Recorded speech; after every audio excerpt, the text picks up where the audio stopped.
Hey, welcome back to the farm. So today we're setting up a bearing on a hay wagon actually, but it's a tapered bearing nonetheless. So if you don't have a spec on your tapered bearings, what do? Well, I've always been taught zero clearance and spins free. So I don't know if you can hear that or not, but there's obvious movement here at least by my feel. And this nut is just, baby finger tight. So we're gonna tighten this up tight as I can get it by hand. I'm gonna grab a wrench and we're gonna put, some amount of load on that. This thing's actually very loose. There we go. Drawing something together there. All right, now it's tight. And it's tight to the point where, yep, I can't spin that. All right, so you can pretty obviously tell me that there's zero clearance now, right? It's tight, so there's no clearance on the bearing. Another part of the equation, and I was taught this by an old timer, take a dead blow mallet.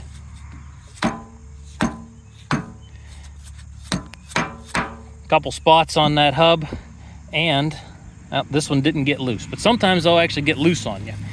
And what you do is you tighten them back up again.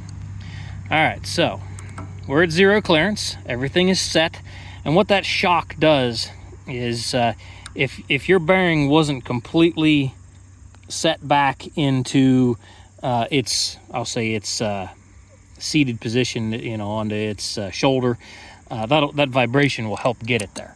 All right, so I've backed that nut off, and if you look at that, this turns nice and free.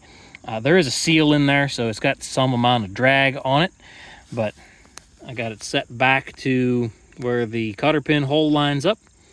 So again, we're at zero clearance, so you tighten it up until it essentially stops. I mean, you don't want to go crazy on it, but until you can't turn it by hand. Give it some shock, and then back it off until it spins free. Zero clearance, spins free. Obviously, if there's a torque spec for what you're doing, use that. If you don't have that, or if it's on something like this that you really don't know what this thing even is, and if it's the right hub or whatnot, zero clearance and spins free will get you a long way. Hope this helps somebody out there. Hope to see you in the next one.